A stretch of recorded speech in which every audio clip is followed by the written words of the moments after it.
अपने सब सुन रहल छी गणेश विद्या के भक्तिमय प्रस्तुति।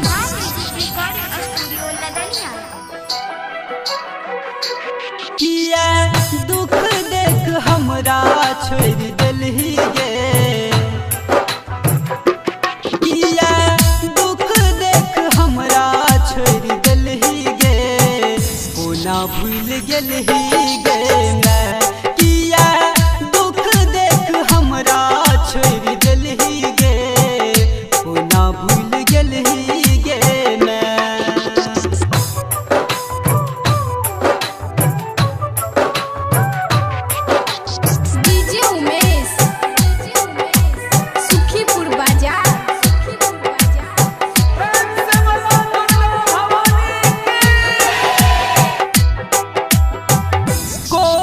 कसूरक तू सजा हमरा दिलही, कान तीन नोर अची रात पोछलही। हाँ कौन कसूरक तू सजा हमरा दिलही, कान तीन नोर अची रात पोछलही, कान तीन नोर अची रास पोछलही।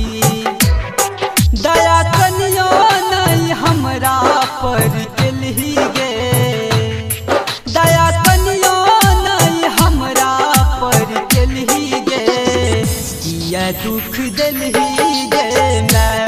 कोना दुख द के हमरा भूल गेलही गे, किया बिसरलही गे मैं। कोना दुख द के हमरा भूल गेलही गे, किया बिसरलही गे मैं। अखन अपने सब सुन रहल छी गणेश विद्या के भक्तिमय प्रस्तुति।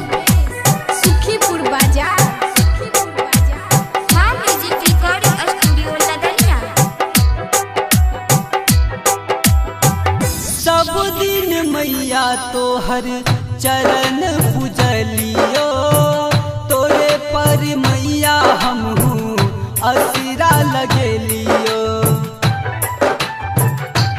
हाँ सब दिन मैया तोहर चरण पूजलियो, तोरे पर मैया हमहू असिरा लगेलियो, तोरे पर मैया हमहू असिरा लगेलियो। तैयो काठ सन करेज तू बनलही गे, तैयो काठ सन करेज तू बनलही गे, ओना ठोकरलही गे मैं। किया दुख देख हमरा छोड़ दिलही गे, ओना भूल गेलही गे मैं। किया दुख देख हमरा छोड़ दिलही गे, ओना भूल गेलही गे मैं।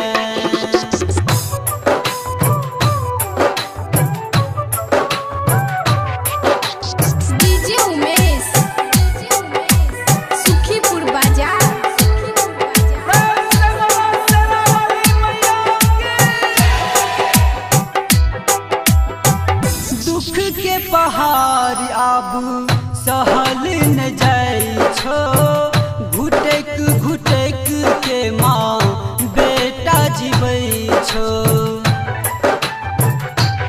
हाँ दुख के पहाड़ आबू सहल न जाई छो, घुटक घुटक के माँ बेटा जीवै छो, घुटक घुटक के माँ बेटा जीवै छो।